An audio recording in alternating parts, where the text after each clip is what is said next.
हम बचपन से क्या क्या बुक नहीं पढ़ते आ रहे हैं, हर एक बुक पढ़ते आ रहे हैं। इतिहास की बहुत सारी बुक हमने पढ़ा है ना। इसने वो किया, इसने ये किया, मुगल ऐसे थे, मुगल वैसे थे, मुगल ने ये बनाया, मुगल ने वो बनाया। क्या हमें कभी छत्रपति शिवाजी महाराज के बारे में पढ़ाया गया? मैं आपसे पूछ रहा हूँ। आज उनका जन्मदिन है, इसलिए आज हर एक देशवासी का फर्ज बनता है कि वो छत्रपति शिवाजी महाराज के बारे में कुछ जाने, कुछ सीखे। एक सच्चाई जिनसे छुपाई जाती है हमेशा, और हमेशा ऐसा होता है कि जितने भी हमारे लोग हैं, जो हमारे लोग हैं, जिन्होंने इस देश के लिए लड़ा है, जो इस देश के थे, एक ऐसा महान योद्धा जो शायद ही अब कभी हिंदुस्तान में पैदा होगा। छत्रपति शिवाजी महाराज का जन्म 19 फरवरी 1630 को हुआ। उनकी माता जी का नाम जीजाबाई, बहुत ही धार्मिक स्वभाव की थी, इसलिए रामायण हो, भगवत गीता हो, महाभारत हो, हर एक वेद पुराण उनको सिखाई गई। इसलिए उनको अपनी माता जी से बहुत ही आध्यात्मिक ज्ञान मिल गया।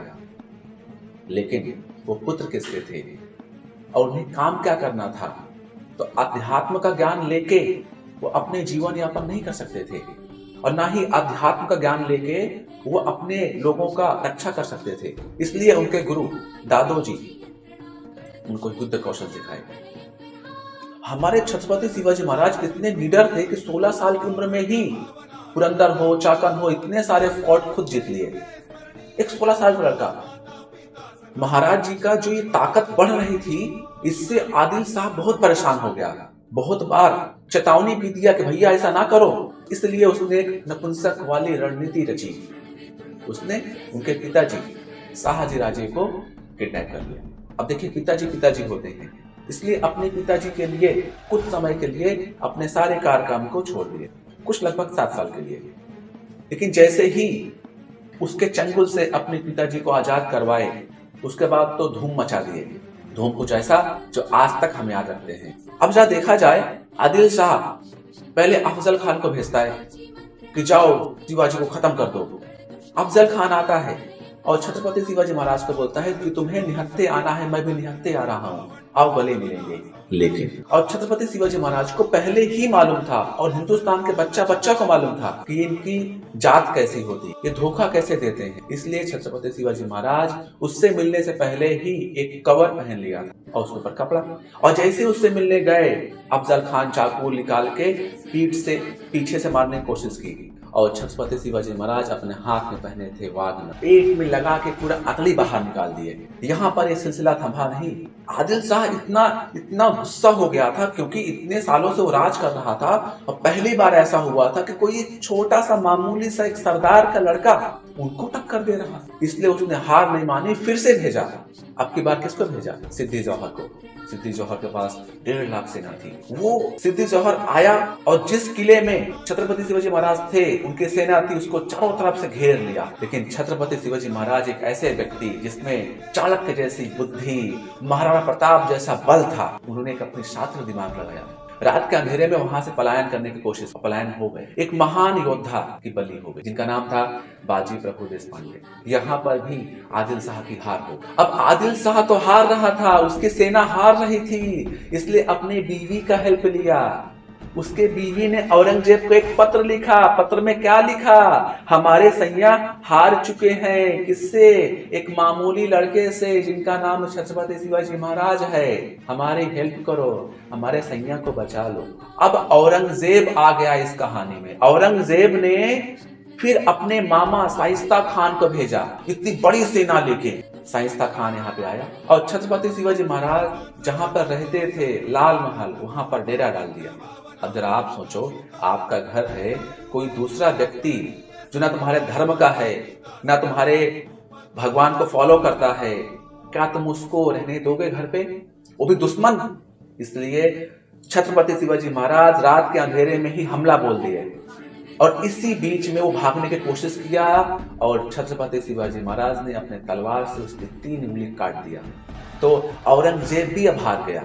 औरंगजेब कि ये जो कूटनीति थी, लाल महल में कब्जा किया, इसका बदला लेने के लिए हमारे महाराज जी ने सूरत में जाके, जो एक ऐसा गढ़ था जहां से जो पैसे मिलते थे वो पूरे मुगलिया सल्तनत को जाता था। अब मैं ऐसा कह सकता हूं कि मुगलिया पूरी सल्तनत सूरत के पैसे पर ही टिकी थी। अब महाराज जी गए, पूरा लूट लिया सूरत को। लेकिन हमारे महाराज जी बहुत दयालु थे। वहां के किसान हो, वहां का मजदूर हो, उसको नहीं लूटे।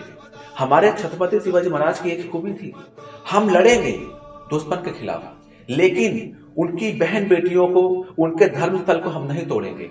हमें किसी के धर्म से नफरत नहीं है, हमें नफरत है तो ऐसे व्यक्ति से जो हमारे देश से नफरत करता है। बस यही बात तो थी, इसके लिए पूरा का पूरा मराठा अपनी जान देने को तैयार था। महिला की इज्जत, किसी भी धर्म को अपमानित नहीं करना है। सूरत में लूटपाट हुई, औरंगजेब को इसके बारे में मालूम पड़ा, वो आग बबूला हो गया। जरा सोचो, इसका ख्वाब था कि पूरे हिंदुस्तान में राज करूंगा, वो एक मामूली लड़के से हार गया। इसलिए इस बदला को लेने के लिए कहते हैं ना, लोहा लोहे को काटता है। ये हिंदू राजा और उधर से भी एक हिंदू राजे को भी, इसका नाम था मिर्जा राजा जयसिंह, मिला हुआ था एक ऐसे व्यक्ति से जो अपने देश का था ही नहीं। और मिर्जा राजा जयसिंह ने पुरंदर किले को घेर लिया।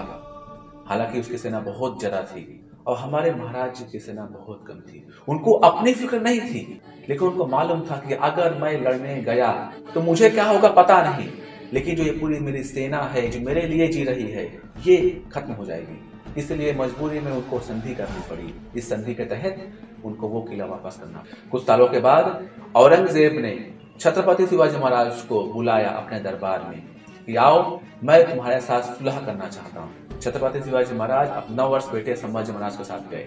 वहां पर उनको अपमानित किया गया और उनको कैद कर लिया गया। तो मैंने कहा ना, चाणक्य नीति। वहां से भी वो इतनी बड़ी सेना के बीच में सुरक्षित पलायन हो गए, बच के आ गए। हालांकि फिर 6 जून 1674 में रायगढ़ किला में उनका राज्याभिषेक हुआ, लेकिन ये राज्याभिषेक अशुभ में बदल गया, क्योंकि 18 जून 1674 में ही उनकी माता जी का निधन हो। एक तांत्रिक को बुलाया गया और उनसे पूछा गया, भाई ऐसा क्यों हुआ? वो तांत्रिक बोलता है कि तारों की गणना ठीक नहीं थी, इसलिए 24 सितंबर 1674 को फिर से उनका राज्याभिषेक हुआ। इस प्रकार 1674 से लेके 1680 तक हमारे छत्रपति शिवाजी महाराज राज किए। उसके बाद 3 हफ्तों की बीमारी के कारण उनकी मृत्यु हो गई। इस प्रकार एक महान राजा, एक ऐसा राजा जिसके दिल में आग थी, जो अपने हिंदुत्व को, जो अपने संस्कृति को बढ़ावा देना चाहता तो था, लेकिन कभी भी किसी दूसरे धर्म को नष्ट नहीं करना चाहता था। एक ऐसा महान योद्धा जो अपने लिए नहीं दूसरों के लिए जीता था। एक ऐसा योद्धा जो एक राष्ट्र की बात करता था। उसका अंत हो गया, माना अंत तो हुआ है एक देह का, एक शरीर का, लेकिन उनकी आत्मा, उनके विचार आज भी हमारे अंदर जिंदा है।